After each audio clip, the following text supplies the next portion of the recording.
Welcome back to Swordbox. Today we come to the book of Solomon. It's the 22nd book of the Old Testament. It's called Song of Songs in the Hebrew text. Its author, as well as one of the book's two central figures, is King Solomon. Song of Solomon is a true-life, dramatic love song of courtship and desire between a man and his future bride who would go on and eventually be married. You know, for me personally, it's a book that I have struggled with at times simply because of the ancient culture and the language that's used in order to express feelings and love throughout the song.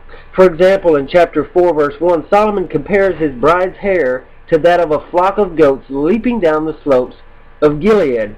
Now, in my mind, this doesn't exactly paint a romantic picture of something to be desired, and yet in Solomon's day, obviously it did.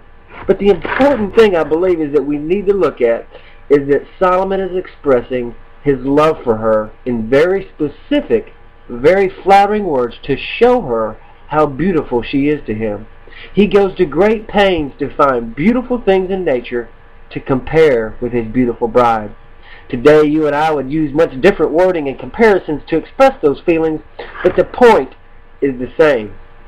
And so today I want to talk specifically to men, to husbands, about how they see their wives and how they express to their wives their true affections in ways that cause their wives to feel beautiful, to feel special, and to feel secure in their relationship to you. You know, when two people meet and they fall in love, there's usually physical attraction.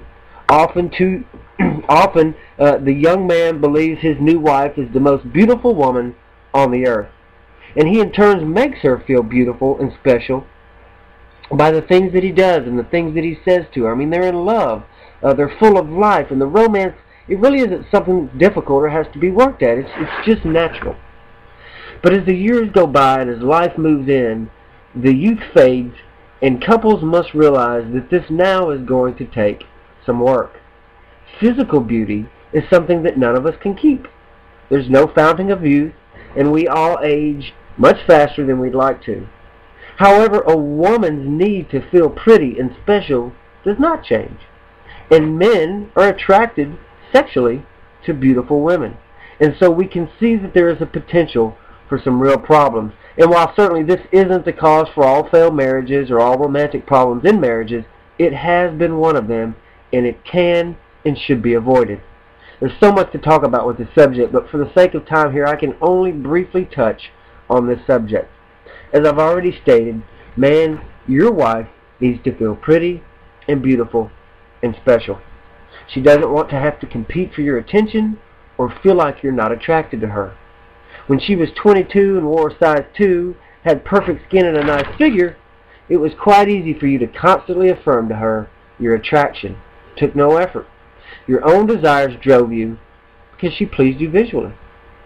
But even as the physical beauty fades, our ability to mature and see past the physical into her real beauty should grow and grow. Instead of being less attracted to us, we should become more and more attracted to our wives. But we must, men, guard our eyes from looking at all the temptations that are around us and keep our eyes on the one to whom they belong.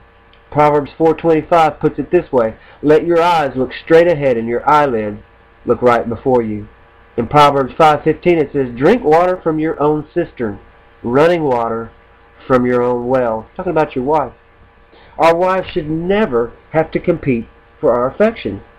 She may have gained a few pounds through the years. There may be some wrinkles that weren't there before.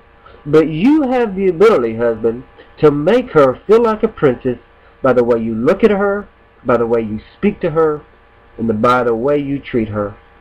I personally wouldn't recommend using the goat analogy by Solomon to flatter her, but small compliments with some consistency to your wife will do wonders for her. She spends way more time putting on makeup, fixing her hair, and choosing her clothes than you might realize. Complimenting her for her efforts is the least we can do. As you read through the Song of Solomon, there are some amazing, passionate descriptions of being in love, and God wants married couples to experience the blessings of marital intimacy. So men, I would encourage you to take some time and notice the little things about your wife. compliment her. Take the time. Go out of your way to compliment her. And be sincere.